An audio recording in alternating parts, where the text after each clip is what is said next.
Bonjour Paul. Bonjour François.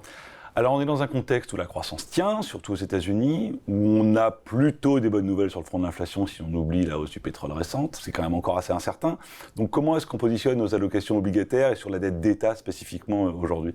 Alors on aime bien le court, c'est-à-dire qu'avec des courbes de taux inversées comme ça, qu'on n'a pas connues depuis quand même quelques années, des niveaux de taux courts très élevés et une incertitude sur l'inflation, les taux courts paraissent quand même très protecteurs dans un environnement où finalement ce qu'on voit c'est un retournement conjoncturel qu'on vit en Europe, qu'on va vivre probablement aux États-Unis.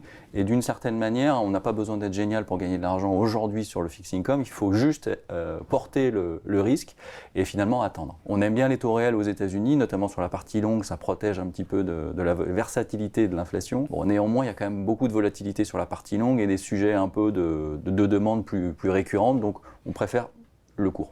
Sur la dette d'entreprise maintenant, on sait qu'on a peu de refinancement aujourd'hui, on le voit dans les flux tous les jours, mais on sait aussi que ça va arriver, leur financement 2024, 2025, en fonction des zones. Comment est-ce qu'on gère cette dichotomie-là et comment est-ce qu'on se positionne sur le marché de la dette d'entreprise aujourd'hui ? Tu le dis, pas beaucoup de refinancement, ça va arriver, on voit que ça commence à arriver sur le marché, on voit des deals qui justement en ce moment sont en train d'arriver. Il n'y a pas d'énormes besoins tout de suite, hein. Les gros besoins c'est 2025 notamment en Europe. Ce qu'on dit simplement sur le high yield européen, c'est que compte tenu de la conjoncture, les spreads aujourd'hui sont autour de 450, on a plutôt une fourchette 450-550 en tête, donc même si le momentum n'est pas bon, au global avec les taux de carry qui sont très élevés, on va gagner de l'argent. Il faudrait vraiment avoir quelque chose de très significatif, très important sur le marché du high yield, finalement pour manger tout le carry qu'on a.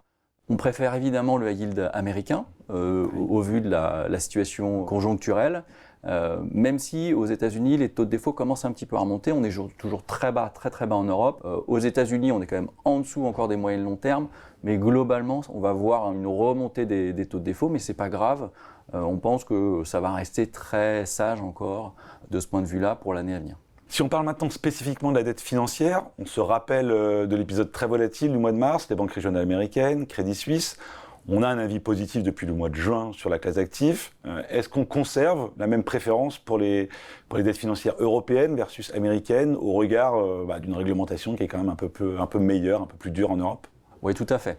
À la fois parce que les résultats viennent d'être publiés sur les banques européennes et c'est très rassurant, hein, que ce soit d'un point de vue bilanciel, c'est-à-dire qu'il n'y a pas de défaut dans les bilans bancaires aujourd'hui, les niveaux de liquidité sont très élevés, ça c'est la réglementation européenne, hein, ça on sait faire en Europe, mais ça a une vertu, c'est qu'à un moment de retournement de cycle, c'est plutôt positif et c'est plutôt un backstop important pour les investisseurs. Et sur les niveaux de fonds propres, on est très élevé. Quand on regarde les banques régionales américaines, on part de très loin, on a des niveaux de fonds propres bas, des buffers de liquidité très faibles, probablement une versatilité des dépôts aussi beaucoup plus élevée, donc ça on met entre parenthèses. Nous ce qu'on aime vraiment c'est capter ces primes spécifiques sur le marché financier européen. Je précise que Crédit Suisse n'est pas une banque européenne, au sens de la réglementation, exactement, et donc on va capter cette prime et surtout que ce soit sur l'investment grade d'ailleurs ou sur la dette fortement subordonnée, on aime bien le carry qui est très élevé, on a encore plus de carry, donc on a encore plus de protection éventuellement pour un scénario qui pourrait